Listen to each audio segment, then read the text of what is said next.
গাসসান দেশের যিনি প্রধানমন্ত্রী ওনার ছেলে যুবরাজ মদিনা শহরে আগমন করলেন নবী মুহাম্মদকে দেখার জন্য।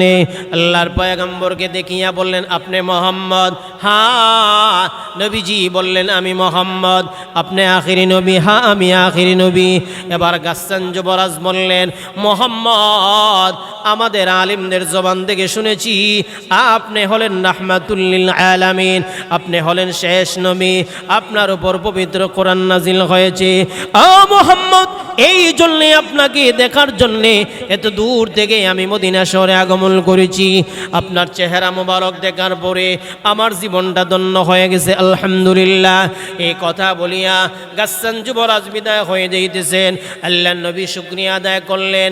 কিছু দূরে গিয়া গাসসান যুবরাজ নবীজির দরবারে আগমন করিয়া বললেন, ও মুহাম্মদ, আমি যদি আপনাকে কোনো হাদিয়া দেই, সেই হাদিয়া কি আপনি নিবেন? আল্লাহর নবী বললেন, অসুবিধা নাই, হাদিয়া গ্রহণ করা নবীদের সুন্নাত। এবার গাসসান যুবরাজ বললেন, মুহাম্মদ, আমার সাথে কোনো টাকা পয়সা নাই, আমার জিনিসগুলি মদিনা শহর থেকে 6 মাইল দূরে রাখা। আপনার কোনো খাদিম, কোনো সাহাবীকে যদি আমার সাথে পাঠান, তাহলে ওই হাদিয়া আপনার কাছে পৌঁছে দিব। আল্লাহর নবীর কাছে বসা ছিলেন মুআবিয়া রাদিয়াল্লাহু তাআলা আনহু। নবীজি বললেন, মুআবিয়া যাও, ওনার কাছ থেকে হাদিয়া নিয়ে আসো। এই কথা বলার পরই মুআবিয়া রাদিয়াল্লাহু তাআলা আনহু রওনা হয়ে গেলেন।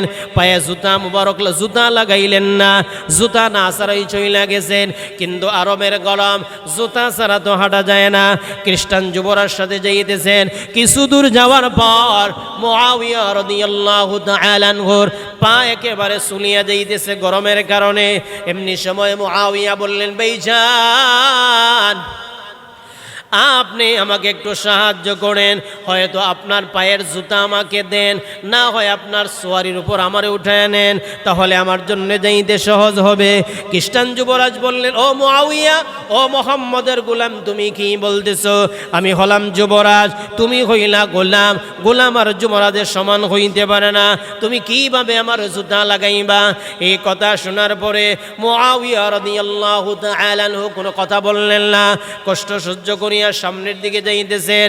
এত গরমে 6 মাইল যাওয়ার পর, ইয়া আইয়ুহাল্লাযীনা আমানু ইসবিরু ওয়া সাবিরু ওয়া রাবিতু ওয়াত্তাকুল্লাহা লাআল্লাকুম তুফলিহুন।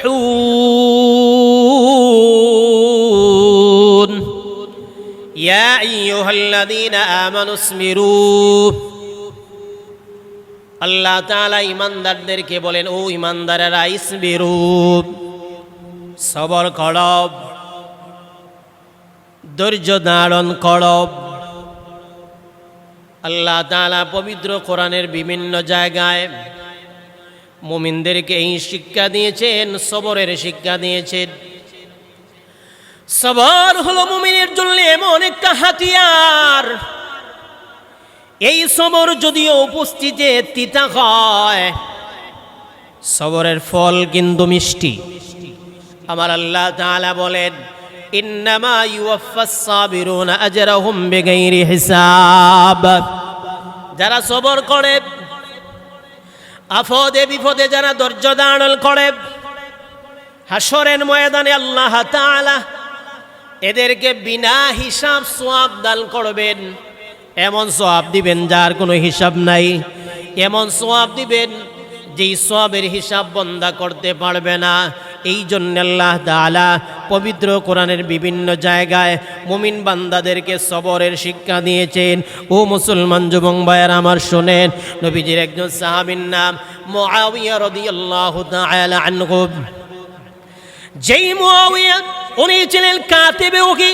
পবিত্র কোরআন নবীজির উপর নাযিল হয়ে যাওয়ার পরে মুআবিয়া রাদিয়াল্লাহু তাআলা আনহু যে কোরআন লিখতেন, এই জন্য ওনার উপাধি হলো কাতিবে ওহী। ওনার আরেকটা উপাধি আছে, আলহামু উম্মতি মুআবিয়া ইবনে আবি সুফিয়ান। আমার উম্মতের ভিতরে সবচেয়ে বড় ধৈর্যশীল বান্দা হলেন মুআবিয়া রাদিয়াল্লাহু তাআলা আনহু। ঘটনা হলো, পয়গম্বর মদিনা শহরে যাওয়ার পরে গাসসান দেশ থেকে, গাসসান এলাকার, গাসসান দেশের যিনি প্রধানমন্ত্রী, ওনার ছেলে যুবরাজ মদিনা শহরে আগমন করলেন নবী মোহাম্মদকে দেখার জন্যে। আল্লাহর পয়গম্বরকে দেখিয়া বললেন, আপনি মোহাম্মদ? হ্যাঁ। নবীজি বললেন, আমি মোহাম্মদ। আপনি আখিরি নবী? হ্যাঁ, আমি আখিরি নবী। এবার গাসসান যুবরাজ বললেন, মোহাম্মদ, আমাদের আলিমদের জবান থেকে শুনেছি আপনি হলেন রাহমাতুল লিল আলামিন, আপনি হলেন শেষ নবী, আপনার উপর পবিত্র কোরআন নাজিল হয়েছে।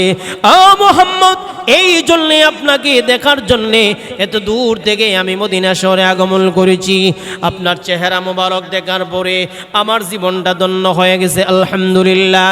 এই কথা বলিয়া গাসসান যুবরাজ বিদায় হয়ে যাইতেছেন। আল্লাহর নবী শুকরিয়া আদায় করলেন। কিছু দূরে গিয়া গাসসান যুবরাজ নবীজির দরবারে আগমন করিয়া বললেন, ও মোহাম্মদ, আমি যদি আপনাকে কোনো হাদিয়া দেই, সেই হাদিয়া কি আপনি নিবেন? আল্লাহর নবী বললেন, অসুবিধা নাই, হাদিয়া গ্রহণ করা নবীদের সুন্নাত। এবার গাসসান যুবরাজ বললেন, মোহাম্মদ, আমার সাথে কোনো টাকা পয়সা নাই, আমার জিনিসগুলি মদিনা শহর থেকে 6 মাইল দূরে রাখা। আপনার কোনো খাদিম, কোনো সাহাবীকে যদি আমার সাথে পাঠান, তাহলে ওই হাদিয়া আপনার কাছে পৌঁছে দিব। আল্লাহর নবীর কাছে বসা ছিলেন মুআবিয়া রাদিয়াল্লাহু তাআলা আনহু। নবীজি বললেন, মুআবিয়া যাও, ওনার কাছ থেকে হাদিয়া নিয়ে আসো।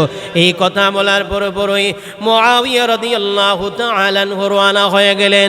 পায়ে জুতা মুবারক, জুতা লাগাইলেন না, জুতা না ছাড়াই চইলা গেছেন। কিন্তু আরবের গরম, জুতা ছাড়া তো হাঁটা যায় না। খ্রিস্টান যুবরাজ সাথে যাইতেছেন। কিছু দূর যাওয়ার পর মুআবিয়া রাদিয়াল্লাহু তাআলা আনহুর পা একেবারে সুলিয়া যাইতেছে গরমের কারণে। এমনি সময় মুআবিয়া বললেন, ভাইজান, আপনি আমাকে একটু সাহায্য করেন, হয়তো আপনার পায়ের জুতা আমাকে দেন, না হয় আপনার সোয়ারির উপর আমারে উঠায় নেন, তাহলে আমার জন্য যাইতে সহজ হবে। খ্রিস্টান যুবরাজ বললেন, ও মুআবিয়া, ও মোহাম্মদের গোলাম, তুমি কি বলতেছো? আমি হলাম যুবরাজ, তুমি হইলা গোলাম। গোলাম আর যুবরাজের সমান হইতে পারে না, তুমি কিভাবে আমার জুতা লাগাইবা? এই কথা শোনার পরে মুআবিয়া রাদিয়াল্লাহু তাআলা আনহু কোনো কথা বললেন না, কষ্ট সহ্য করিয়া সামনের দিকে যাইতেছেন। এত গরমে 6 মাইল যাওয়ার পর হাদিয়া লইয়া নবীজির দরবারে আগমন করলেন। আল্লাহর পয়গম্বর পায়ের দিকে তাকায় বললেন, মুআবিয়া রে, তোমার পায়ের এমন অবস্থা কেন? তুমি কি জুতা লাগাও নাই? আল্লাহর মুআবিয়া রাদিয়াল্লাহু আনহু বললেন, ওগো নবীজি, আপনি অর্ডার দেওয়ার পরে এই অর্ডার পালন করার আগে জুতা লাগানি আমার কাছে মুনাসিব মনে হয় নাই। আল্লাহর নবী দোয়া করলেন। এরপরে বললেন, আলহামু উম্মতি মুআবিয়া ইবনে আবি সুফিয়ান, আমার উম্মতের ভিতরে মুআবিয়া ইবনে আবি সুফিয়ান রাদিয়াল্লাহু তাআলা আনহু, উনি হলেন সবচেয়ে বড় ধৈর্যশীল। ও মুসলমান যুবক ভাইয়েরা আমার, এর 34 বছর পরে মুআবিয়া রাদিয়াল্লাহু তাআলা আনহু সিরিয়ার প্রধানমন্ত্রী হয়ে গেলেন, গভর্নর হয়ে যাওয়ার পরে মুসলমানদের নেতৃত্বে ওই গাসসান এলাকায় আক্রমণ করার পরে সেই যুবরাজ সহকারে 6000 বন্দী মুসলমানদের হাতে বন্দী হইয়া যায়। সকল বন্দীদেরকে লইয়া মদিনা সিরিয়াতে আগমন করার পরে এই গাসসান যিনি যুবরাজ, গাসসানের যিনি যুবরাজ, উনিও বন্দী হয়ে গেলেন।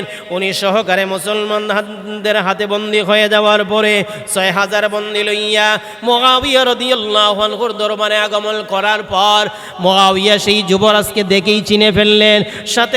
সাথে বললেন, ওনাকে ভিতরে পাঠাও। 6000-দেরকে রাখলেন সাধারণ জায়গায়, ওনাকে ভিতরে নিয়ে গেলেন।